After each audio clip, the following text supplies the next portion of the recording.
Welcome to Positive Talk with Kevin McDonald. Hey, that's me. Hi, and welcome to Positive Talk. Our show features the best positive stories and people from around the globe as we endeavor to answer the universal question of why am I here and what is my purpose? Understanding that can change everything, and knowing your greatness is fundamental to living your best life. So join us right now as together we work to create the adventure of our lifetime. And welcome to the show, everybody. We've got a great show. Well, doggone it, I always say that. But you know what? I always mean that because we always have one. Whether or not we start out that way, it always ends up being great. And we're living our greatness. And this is the adventure of a lifetime. So I hope everybody hangs with us and enjoys it. Our guest today, we're going to spend the entire hour with Andrea Wehlann. She is the princess and queen of Ganga Moon Yoga, which is in, I believe it's South Canadian land and right near New York City, if I'm correct. Woo! Yeah, we're about 6 hours away. So Ganga Moon Yoga and Reiki School. Just recently, I opened a Reiki school as well in Beamsville, Ontario, in between Niagara Falls and Toronto, and a 6-ish hour drive from New York City, my favorite city. It's on my bucket list. I ain't got there yet, but I will. I'll meet you there. Very good. That would be fun. You can show me around and take me to a show or two. That would be fun. Absolutely. So I got something that I wanted to share with you and my audience for the first time ever. And I don't know, and you'll tell me if you've I've never even heard this before. So I thought that I would open with this because it's important. I think by the time it is now 34 minutes after the hour, and I want to thank everybody for being here. And I got to tell you something. The reason that I said it's 34 minutes past the hour is I was talking with one of the producers at Brushwood Media, and he was saying, when you do a live show, and this is going to be recorded for Brushwood Media, so that timing is not correct, but we are in the process of creating a live music show that we are going to be playing on that network as well. And so he was saying, just do 34 or whatever the time is of the hour, because even though I think there are 24 or 25 different time zones around the globe, when you look at the time, when you look at the minutes of the clock, it's always is like in your case, it was 34 minutes past the hour of where you are, which is 3 hours different from where I am, but it's still 34 minutes. So I had a thought, and this is my thought. Tell me what you think. Is that as we move around the globe, we have different time zones, and so different people are doing different things. Some people are sleeping, some people are working, some people are having their evenings off, depending on the time zone that you're in and where you are. However, the minutes are the same around the world. So that doesn't change. So even though we have our differences of where we are in the time zones that we are and what we're doing, if we're sleeping or eating or playing or whatever we're doing, the minutes are the same. So we are all the same. We are all one in the same time zone, or in the same minute of now that is happening for all of us, because all there is now. There's no future, there's no past, there's just now. And so I was thinking to myself, what a marvelous metaphor for saying that regardless of where you live, be it in Israel or Iran or Yugoslavia, or I don't even think they have a Yugoslavia anymore, but in any event, wherever you are, the time is the same because we are all one. We are all the same. Does that make any sense to you? To me, a yoga teacher who believes that everything is interconnected, I think it's beautiful. I've never noticed that before. Yeah, it just makes sense that despite the thoughts in the mind, like we're all the same at heart. And so the minutes of no matter where we are, we're the same. The core of who we are is the same. That's how I see it. It's beautiful. I have never heard anybody put it together just like that and put it together that way. And when I thought about that was at 3 o'clock Mhm. in the morning. Apparently, that's when I do my best thinking. Is like, That's a spiritual hour when whatever you're initiated in will come through at 3 o'clock in the morning, they say. I know it is so rude sometimes because you think of the important things and you want to write them down or you want to remember them, Mhm. and then you go back to sleep, and then the next morning is like, what was that I was thinking? I can't remember now. Mhm. And Yeah, so, yeah. but it really is, I think, true. And it just Mhm. dawned on me that it's like, holy crap, we're all experiencing the same time together, regardless of where you live in the world. And Aw. I thought that was pretty right on. So I want to thank the producer at Mhm. Brushwood Media who brought that to my attention. That Mm. wasn't his intention, but it worked out because it seems to work for me. So in any event, it's great to have you here, my dear. You've It's been on the show profound. before, and you're going to be on the show again. But you are a remarkable young lady. So I just wanted to get that out. Aw. Tell us a little bit about Ganga Moon Yoga, and also I'm excited to hear about the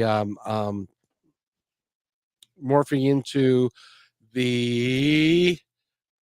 Reiki school? Thank you. Yeah.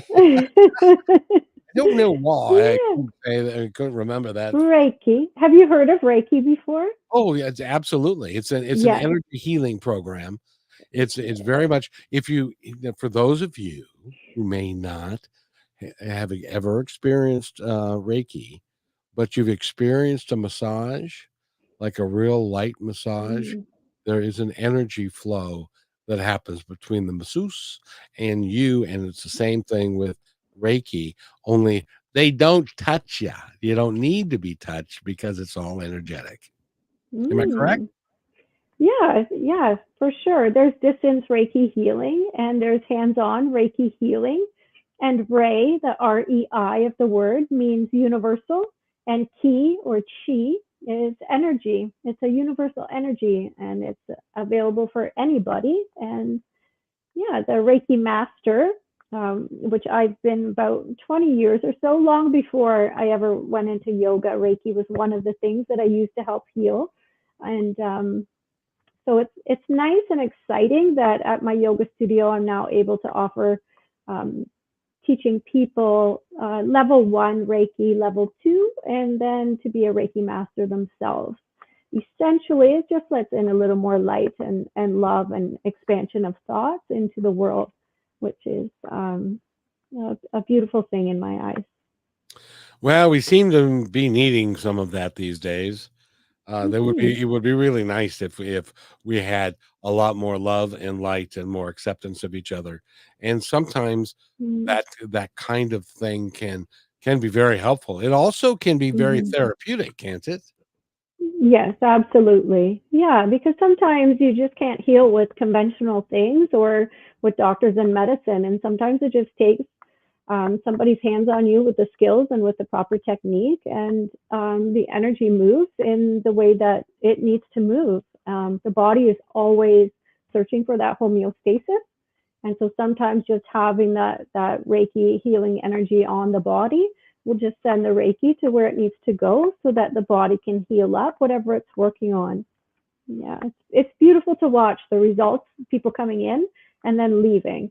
And very similar to what you said about a massage would be the feeling, the change in the brain waves, the parasympathetic nervous system shifting. So yeah, it's a beautiful thing.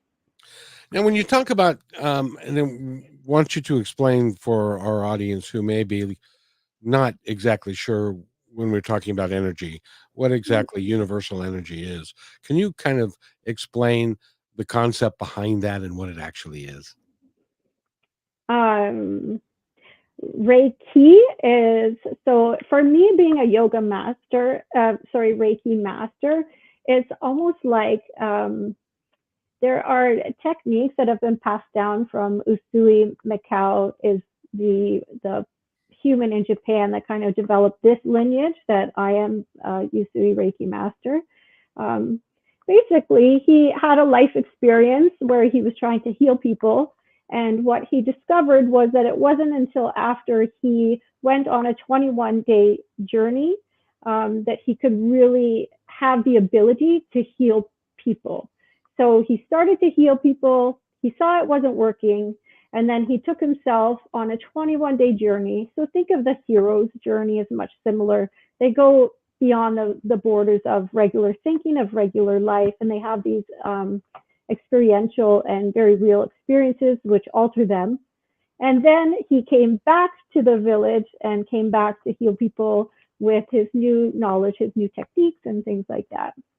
And so for me, I just taught in my studio level 1 Reiki for people that were interested. And so part of that process is reading about the history of Mr. Mikao Usui. And then my students went on a 21-day journey before they had their certificates and kept a journal of each day of what they experienced with the Reiki techniques. It's quite amazing. And where does universal energy come from? Okay, so how it works, and my best way to describe it to people is you felt it, so you know. So usually if somebody is curious, I'll take their hand and I'll put my hands on it and they'll feel warmth. But think of it like this for people listening, is the Reiki master can kind of empty themselves, and then the center of the palm acts like a flashlight, and the healing energy comes through, and then that's where there's placement on the body, or there's symbols for distant healing that can be sent through that kind of center of the palm area. So if you think of it like a flashlight, it shines, it's from the universe, it's always there. The universe is wide, vast, abundant, and there for all of us. And then the Reiki master can kind of harness that, and it acts like a flashlight, kind of shining through the hand and going on to the body. It's not me doing it. It's not the Reiki master. It is the energy of the universe, which is always there for us, always abundant, always And healing. yes, that's what I wanted to get to, because Mm. it's important for people to recognize it isn't the individual that is necessarily working on you. They are nothing more than a conduit for the That's it. universal energy that is all around us and Mm-hmm. always there. Absolutely. The body, same within yoga practice, the body is always present. The trick is to quiet the mind. In yoga. In Reiki, it's very similar. The abundance of the universe is always there. It's there for us. So it's just a matter of having that experience and getting to feel that your energy, that you're more than your thoughts, and that you're more than you think you are. And I've also been told that the energy that comes from the Reiki practitioner or comes through them is Mm. actually as beneficial to the Reiki practitioner as it is to the person they're working on. Does that make sense? Interesting. Yeah, yeah, absolutely. Because it's just the same as when you learn something and then when you teach it, it's like you relearn things. And so for me, it's amazing to feel that space and to continue to feel that energy. And then so much so that when my yoga students walk into the classroom now at this point, I can tell what kind of energy they need, and I'll know what kind of yoga classes to teach for them for that day. So it expands, the energy expands, you can harness it, you can work with it. And these modalities are really kind of our nature, who we are, of stillness, compassion, love, energetic, sentient beings. And that energy is always with us. It's always there. Yeah. So I heard somebody say once, and I'll probably botch the analogy, but it might make some sense, that when you're in a theater and the theater's full, you turn out the lights. The theater's still full. When you turn the lights on, you see everyone there. Like, this is awareness. It goes on and off, but it's all, like, the studio's full. regardless if the lights are on or off. Does that make sense? Can you pick out what I mean from that, Kevin? Let, let me see if I can clarify. I have to Um, Google that quote and make that better. But bas- Basically, what it means is that what is there, and it is what's happening. It's your perception of and your awareness around that. Like, Mhm. well, like when you when you're in the theater and the theater is full, and it happens to me every time. The one Mhm. person who likes to rattle their M&M box before they get pull the M&Ms out, or they're taking the cellophane or the foil off of something and they're being really loud. That person always happens to sit behind me. I don't know why that is, but it but that's so even when the theater is full and everybody's quiet, you can still, though you can sense people around you, you don't focus on that. You're focusing Mm. on the screen and what's up there. So it's but it's always the same. It's everybody's still there. Yeah, it's what I learned about the mind and with meditation in my Zen Buddhist studies with my teacher Michael Stone that I had. Um, he said that the mind, or he taught that the mind forgets and remembers. And so this is what makes having a Reiki session or having a yoga practice so important in our lives, because we don't always know when we're in the forgetting or when we're in the remembering.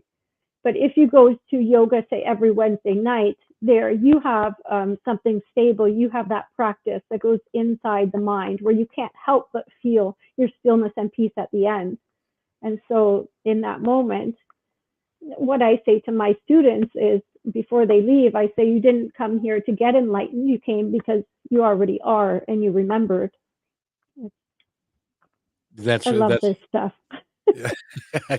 well, I know you do. Well, you've been studying it for like ever, and you've gone around the world and you've done, and that hasn't one of the things you've been doing when you say, getting out of your own head, haven't you experienced the 10 days of silence? Am I Yes. talking about that correctly? Yeah. Yeah. Now Yes. I can't Absolutely. imagine. I want you to explain Oh, to it's the so beautiful. Oh, it's so beautiful. If you've never done a silent retreat or even a weekend, Kevin, you could go for a weekend. So when I was 17, I knew there was some work I needed to do upstairs. I could not figure some things out. And that there is in Niagara Falls, Ontario, there is Mount Carmel Spiritual Retreat Center. And I wrote them letters as soon as I moved out and went to university. I started to write them letters to check myself into the silent weekends. And yeah, it can be weird um, because people have a silent sign on their chest, and you're like not sure. Like it's intimidating. It can be, but at the same time, you hear yourself, and silence is not quiet. Um, the silence is there's a lot to be heard. There's different types of silence. Um, a 5 day yoga retreat is beautiful because, or a 10 day, because there you get to see a routine that happens. So you'll wake up, you're in silence the whole time, but there's a meditation practice, a walking meditation practice, a yoga asana practice to stretch, more seated sitting, and all not alone. You're with other people the whole time. And it's expensive. And then in those 5 or 10 day ones, you get one-on-one sessions with the teacher there, which just expands your mind, lets you dump out whatever you've been thinking about. And then they can also offer you a koan, like a Zen thought, something for you to ponder for the next couple of days that you're there. But, I was talking to a gentleman that went to one of these 10 days. His name is G. Gordon. I forget his last name. Anyway, but okay. he went to one of these, and no, it's G. Scott Graham. That's his name. He's a Okay. wonderful man. He's been on the show a couple of times, and we were Okay. talking about it. And he was explaining to me that you're in a room by yourself and you're quiet, and then when you get together with other people, you don't really notice them, you don't really look at them, you keep to yourself, and he was explaining to me even during mealtime when everybody is eating and it's a communal place, so they all eat together. And he was saying that even though one of the guys at the table next to him um, had an unfortunate incident and passed gas, nobody even laughed or made reference to it. It was all very peaceful, very quiet, and very accepting. So I thought, I don't know, like I don't know if I could do that. That's really not. like a Yeah, oh, oh. being quiet. But I can't be like a quiet for 20 minutes. Being quiet for 10 days would be incredibly difficult for me. Oh, it's so amazing. It's transformative. And then, I mean, building on that, I did write the book Stillness in the Storm that just came out in August. But this is after a year of me going into silence and going into stillness practice at this age. So, um, yeah, you And what did that year teach you? uh, trust yourself, love yourself, keep it simple. In a nut, And it's as in a simple as that. nutshell. Yeah, Yeah, it's go ahead. I think we mentioned this before. The more you learn, or the more you unlearn, the simpler things are. Um, but like I said before, it also taught me there's different types of silence, which I didn't know before, and stillness actually is a Zen practice. Like there's types of silence where you're silent, but you have things to say in there, so you're just being quiet. And then there's silence where you have you have a lot to say, or you wish you could share, but you feel somehow intimidated or shame or blame, and you don't. So you see, it's not just silent, the lights are out. And there's a Zen practice that I love called Stop and See. And this I teach in my yoga classes sometimes, but it's only when you stop, meaning quiet, that you can see and that you can hear. And it's called, and there's a practice, Vipassana, which means insight, because it's when you stop, when you slow down, when you get off the hamster wheel of what you're doing everyday life, that you can hear things, that there's inner wisdom, your inner intelligence, your heart song, people call it. You get to hear your heart, your wisdom answering you, speaking to you. I want to talk about that when we come back from this break because it's really important to get out of your head and into your heart if you want to live your life as completely as you would like to have it and to know your greatness and to know who you really are. It really is important. Absolutely. But there are ways that you can learn to do it, and we're going to talk about that when we come back. We're talking with Andrea Wehlann from Ganga Moon Yoga, and we will be right back.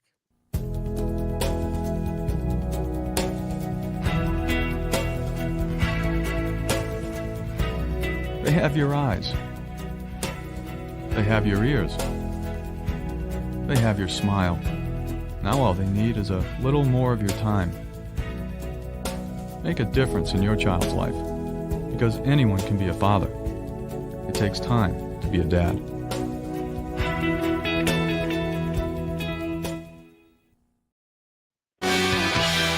And welcome back to Positive Talk with Kevin McDonald, and I hope everybody's well today. We're talking with Andrea Wehlann. She is an author. She is a yoga instructor. She's a Reiki master, and she's literally traveled the world in search of her own spiritual awakening and knowledge so that she could transfer and to give that knowledge to other people, which is why she now has the Ganga Moon Yoga Studio in southern Canada over there on the east side of the place over there, and stuff. So and so I wanted to thank you for being here because it is I have so much fun talking to people about this because it is so important to live the life that you truly wish to live, to get out of your head and into your heart. And silence is a great way to do that.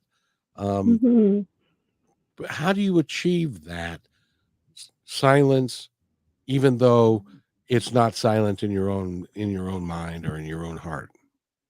hmm So I think for me, it might be a little bit different just because I'm not starting out. Like where the book Stillness in the Storm came from is, a culmination of years of my dedication, my devotion to yoga, Zen Buddhism, study of metaphysics, theology, psychology, social work, and so that's a little bit different. But just for someone to sit and be quiet, sometimes it's difficult because you really, to be able to sit still, have to deal with all of the situations, people, actions, behaviors, patterns of your life.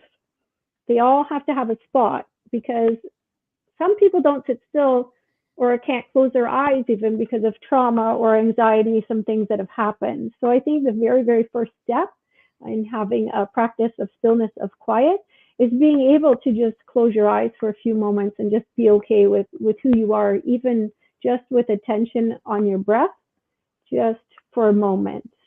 And then the moment will pass, and then continuing that.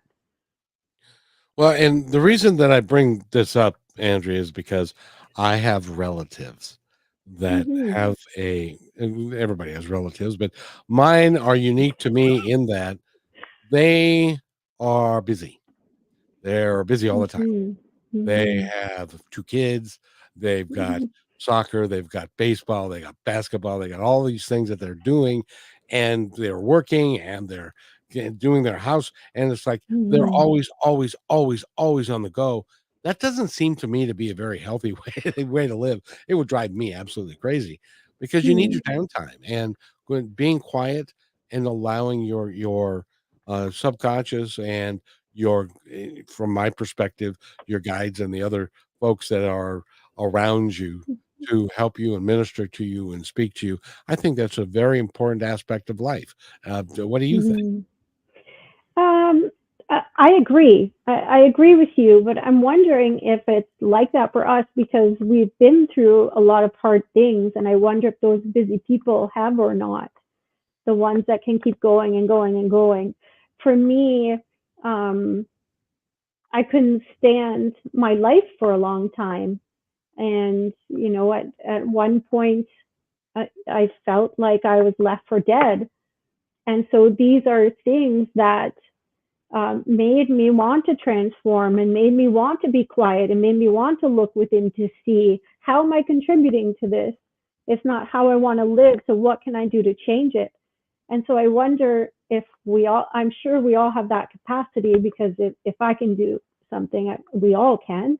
But I wonder in that example that you're saying, are those busy people, like maybe we have to have a starting point. Maybe we have to have a why or do you know what I'm saying? Yeah, exactly. Well, in this particular case, Mhm. it's not that they don't have the capacity to sit down and to relax, but Mhm. it's not within their experience of life.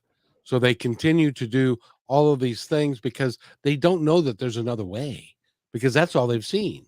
They grew up that way, their mother was that way, and their grandmother was that. So to them, that's just normal life rather than and at some point they look at it and go, this is kind of crazy, but they don't have the tools to be able to live Mhm. a different way, which, by the way, is why you're here and why you write Mhm. books. And you've got another book that's on its way, and Mhm. we're gonna talk about that in the second half.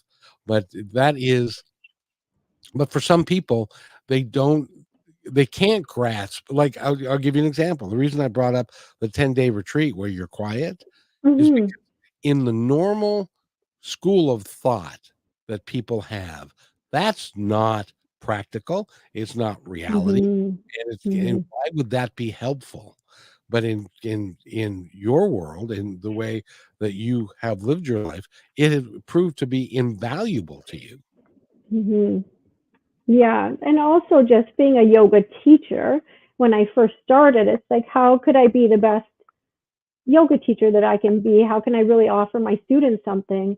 And so that was always one of the practices, was to be a part of the retreats and to go away and explore these different dimensions, so that I can come back and stand in front of the yoga studio and have something to teach, right? Yeah. So it made it important to me, but I'm not sure, if I would have heard of these things if I stayed at my social work job, downtown Toronto. I'm not sure I would have heard of these things, but it's what I invested in the yoga world and the yoga studies, and that's where you hear of the retreats and silent retreats.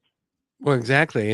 And from what I know about you and your background and your story, which has been very difficult for you at times, and you've gone through a lot of different things, but you had the, and I would like to talk about this too. You had the um, intestinal fortitude and the guts to think about how to live your life differently, because how it was going wasn't working.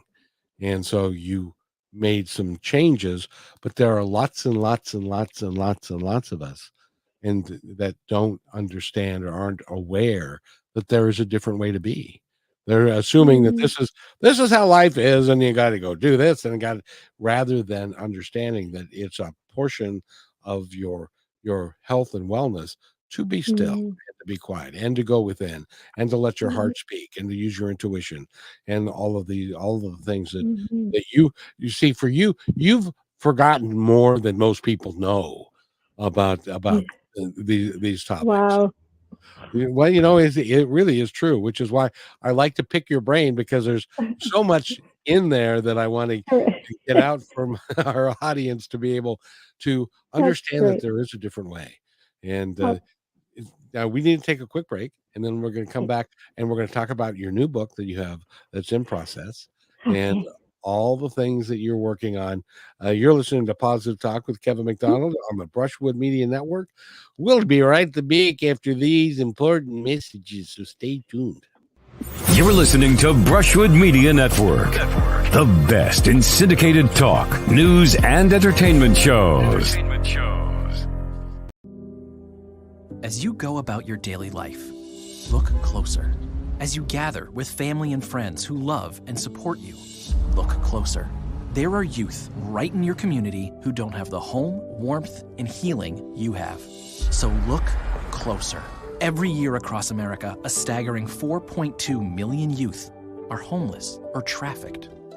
And for 50 years, Covenant House has worked relentlessly to keep them safe and protected. Tonight, 2,000 young people will sleep safely in a Covenant House bed. And tomorrow, they will wake up surrounded by love. They get clean clothes, hot meals, medical care, and a safe place to sleep. 24 hours a day, 7 days a week. In sites across America to help them fulfill the great promise of their lives. So look closer at Covenant House. To help or get help, go to covenanthouse.org. And welcome back to Positive Talk with Kevin McDonald. We're talking to Andrea Wehlann. She is a remarkable young lady. She's been doing a lot of things. And one of the things that I know that you haven't done yet, probably because you're a Canadian citizen, is I would like you to run for president, but I don't think you're allowed to.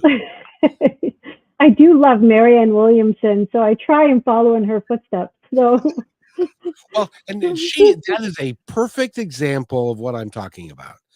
Is that Marianne Williamson is, for those of you who don't know who she is, give us a little background on her. Would you mind?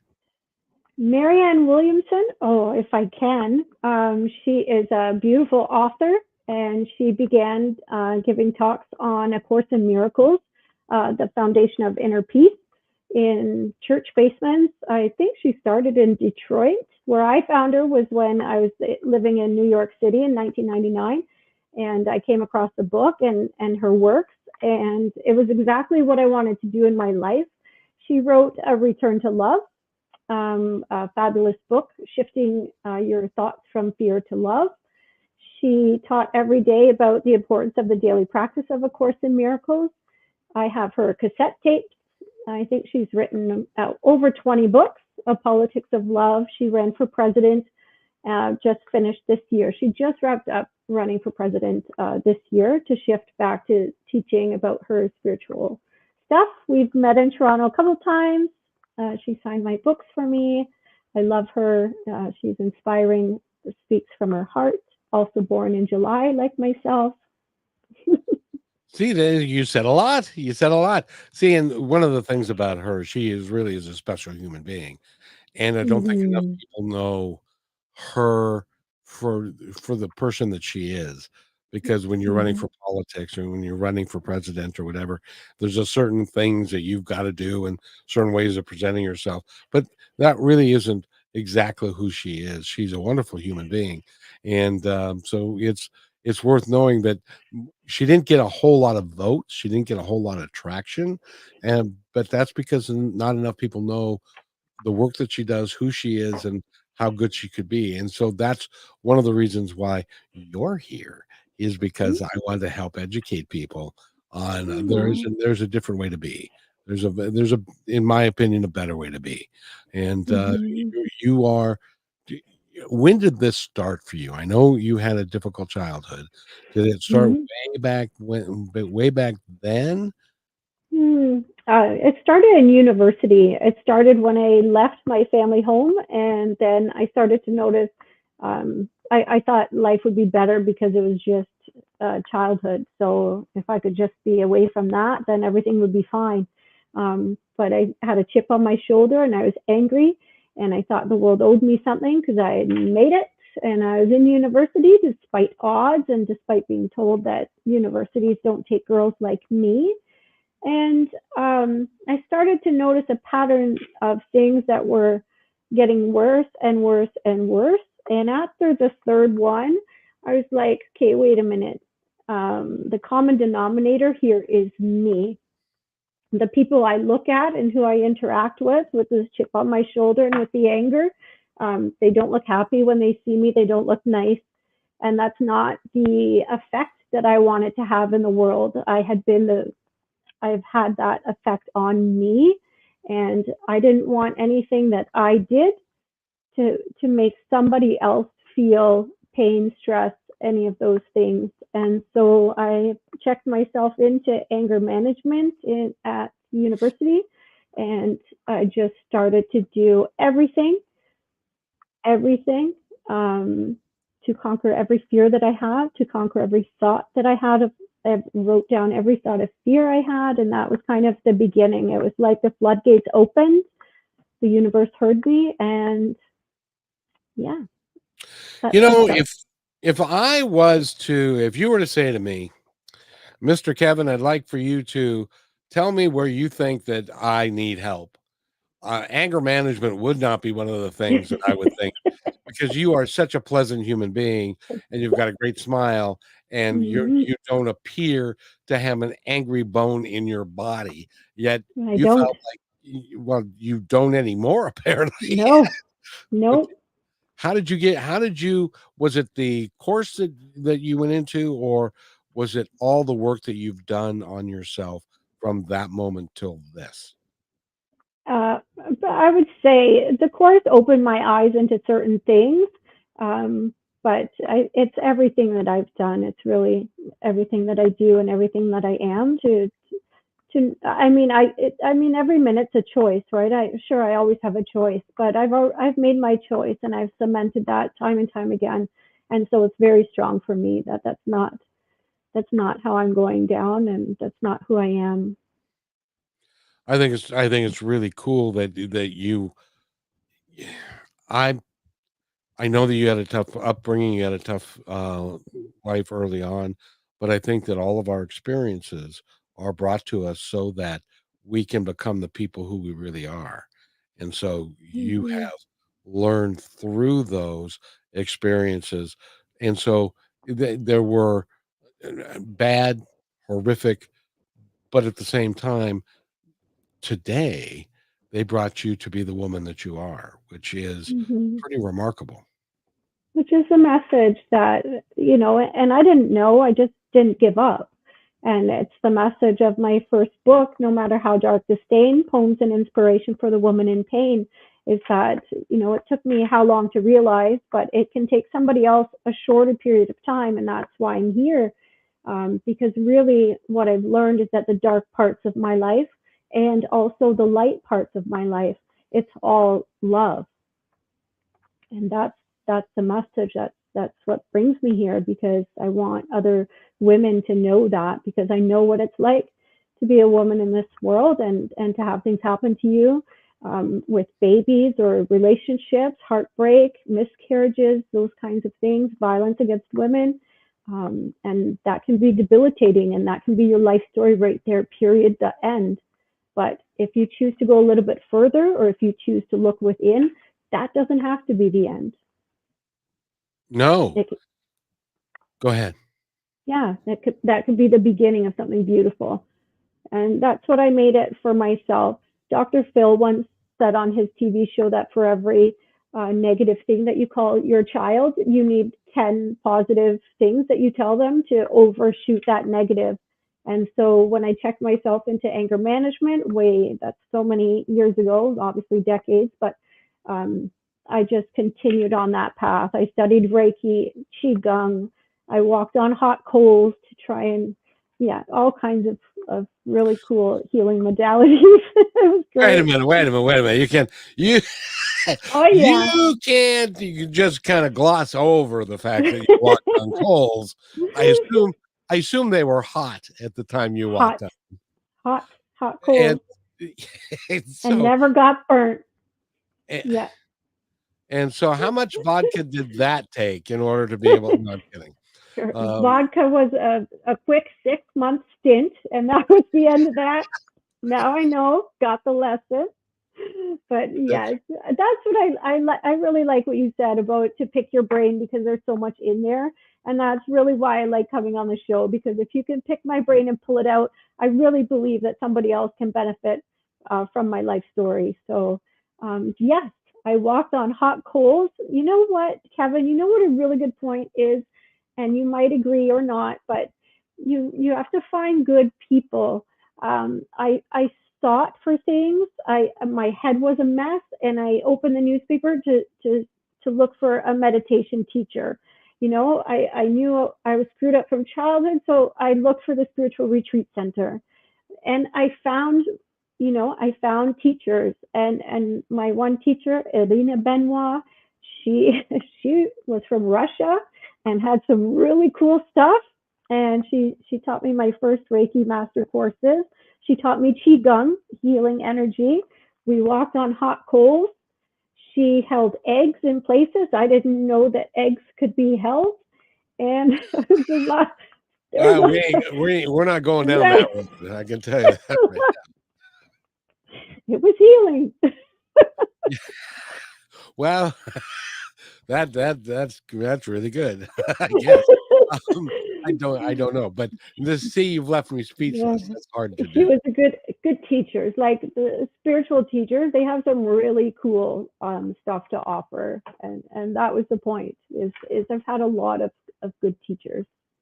Well, and I'm willing to tell you this and tell our audience this. If you are somebody that is not happy with where you are in life, if you're looking for a change, if you're looking to say, if you said like what I said, and I think what Andrea said at one point or another, which was, why am I really here? What is my purpose? And how can I benefit myself and mankind to a much greater degree than I'm doing now? And then this is my firm belief, and I don't care who you call it. I don't care if you call it God, Jesus, Buddha, Muhammad, whatever you call somebody that's of a higher power. It's all the same. It's just you putting a different label on it. So given that if you open yourself up and say, all right, I'm tired of doing it my way, I will go ahead and open up myself, and you show me the way and bring it to me, and you'll be amazed at how things just show up. One of my favorite, I got to interview Gary Zukav and Neil Donald Walsh recently, and Neil Donald Walsh had a moment where he at 4:00 in the morning he was sitting down and something bad just happened in his life again. And he started writing, what does it take to make this life work? Just tell me. Tell me how the rules are. Tell me what the rules are. I'll follow the rules, but I don't know what they are. You got to tell me what they are. And so he was writing this angry letter to God, is what he called it. And then a voice came into his head that said, Neil, do you want answers to any of these questions, or are you just venting? And that led him on a 40-book writing spree, and he was on the New York Times bestseller list for a long time, and because it fundamentally changed his life, because he opened himself up to it.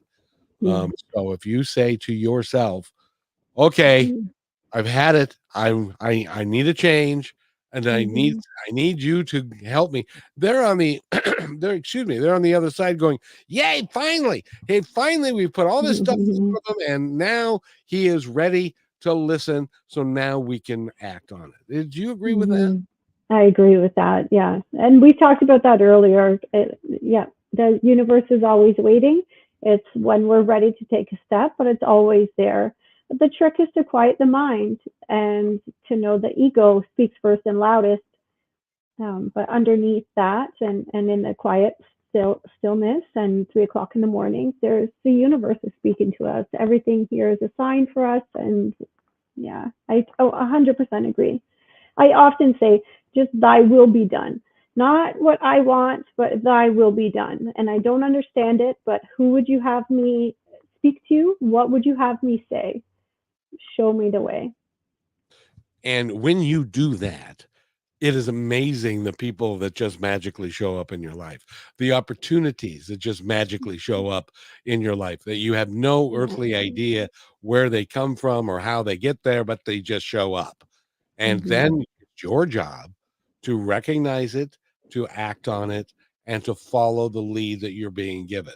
If somebody says to you, if you hate your job, as an example, I had, can I tell you a quick story? Yes, please. I had this happen. I was a restaurant manager, and I was working for a company called Sea Alley, and they got a new district manager who came in, and I just had one assistant who happened to be married to my bookkeeper. And so the district manager came in, and the assistant had closed the restaurant the night before, and it wasn't perfect. There were a few things that he wanted to point out to him. So he made me in the morning. Now, keep in mind that the assistant manager left at like 1 o'clock in the morning.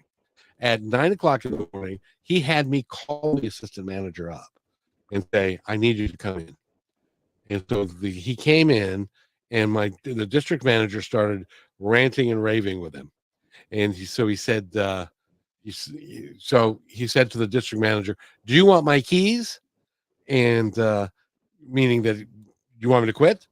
And the district manager said, well, here, I'll take your keys. So he took my keys and the bookkeeper with him. And so every week we do the inventory and close the books and all that kind of stuff. There was nobody but me. And the district manager, God love him. And there's another story I have about karma and that guy that I can tell another time. But he left. And so this was a Saturday morning, and I had to close the books by Monday morning at like 9 o'clock. I had to do all the bookkeeping. I had to do all the inventory. I had to do all that stuff all by myself. I probably shouldn't say this, but I went to a bus girl because I needed some speed to stay up like 30 hours in a row to be able to get all this stuff done. Gosh. And wow. I made that decision at that moment. I said, please, I got to quit this job. This is going to kill me. It's going to ruin my marriage. I'm done with it. I really am done with it. But I was working all the time, so I didn't have a chance to go and look for another job. And so that Tuesday, I was sitting in the office, and somebody knocks on the door. I open the door, and it's the previous food and beverage director and manager that I'd worked for at the DoubleTree 3 years ago. And they said, hey, how you doing? I said, hi, how are you? And they said, you want a job? And I said, what? He said, you need another job? Well, Well, yeah. And so the universe brought these guys to me that I hadn't talked to in 3 years. They tracked me down somehow. I have no idea how, and they wanted me to come work for them. And so that was when you open yourself up, Amazing.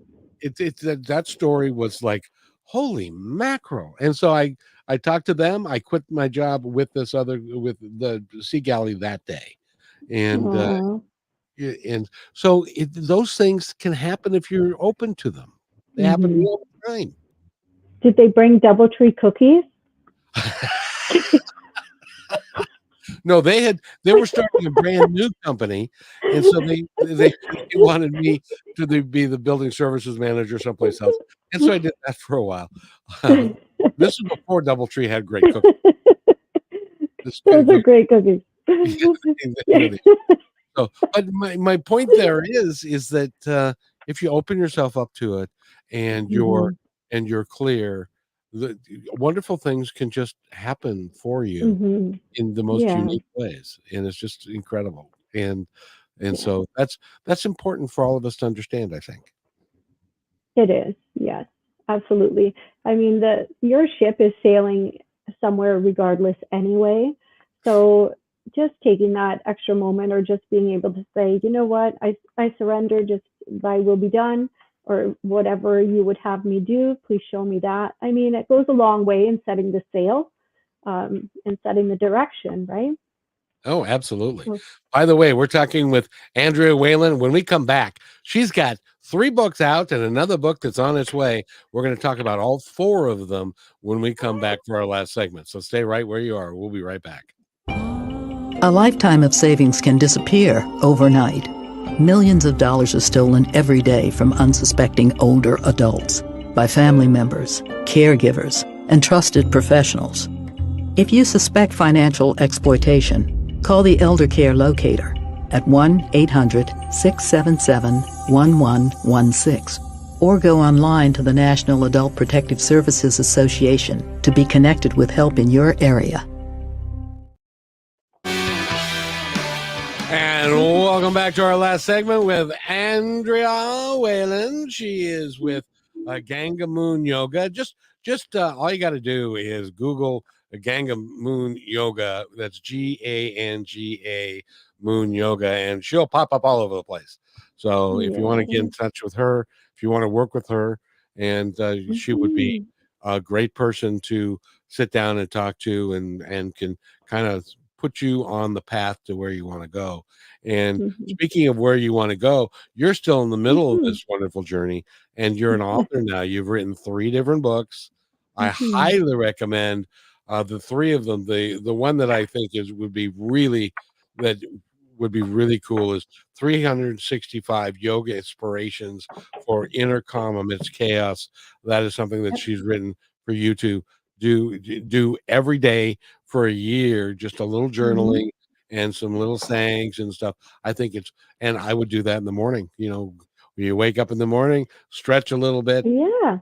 and do that. But she's also written, no matter how dark the stain, and poems and inspirations for the woman in pain, which Mhm. we talked about it last time. I can't. Mhm. I, being a woman is just beyond me on the things that you guys have to Mhm. deal with and put up with.